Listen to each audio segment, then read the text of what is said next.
उन सबको बहुत डिटेल में जाने का भी आवश्यकता नहीं है। कमेटी के बारे में उसका जिक्र काफी हो चुके हैं, लेकिन मैं इतना कहना चाहता हूं कि जो कमेटी इस बार दोनों सदन लोकसभा राज्यसभा मिला करके ज्वाइंट कमेटी में वक्फ अमेंडमेंट बिल पे जो चर्चा हुई है, आज तक भारत के संसदीय इतिहास में इतना व्यापक रूप से चर्चा, कंसल्टेशन और समय कभी नहीं दिया है।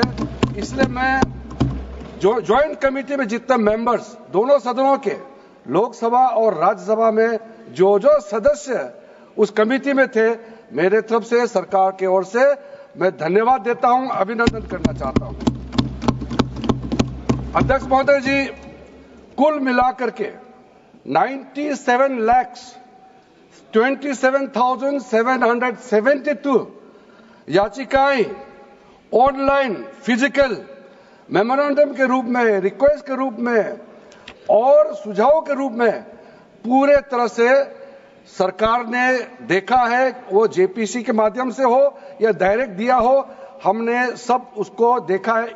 इससे बड़ा कभी भी, इससे ज्यादा संख्या में किसी भी बिल के ऊपर में लोगों का याचिकाएं नहीं आया आज तक।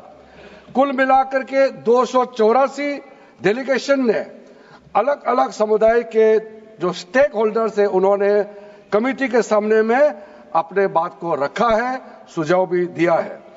25 स्टेट गवर्नमेंट और यूनियन टेरिटरीज का वक्फ बोर्ड्स ने अपना सबमिशन भी पेश किया गया है।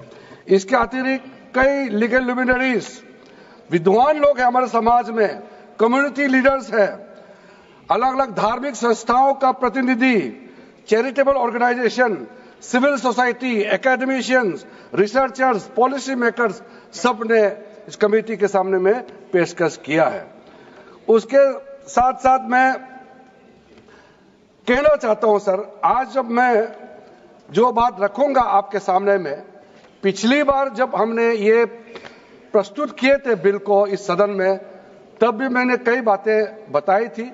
आज मैं उसको नहीं दोहराते हुए कुछ बातें मैं जोड़ूंगा और मुझे अपना बात रखने के बाद सिर्फ उम्मीद ही नहीं, पूरा यकीन है कि जो लोग इस बिल को विरोध कर रहे थे, वो हृदय में भी बदलाव होगा। पॉजिटिव सोच के साथ इस बिल में सब समर्थन करेंगे, ये मैं विश्वास के साथ आगे अपना बात रखना चाहता हूं। क्योंकि मैं पॉजिटिव नोट से बात रखना चाहता हूं, तो इसलिए एक मेरे जो मन की बात है मैं कहना चाहता हूं, तो इससे अच्छा संदेश जाए।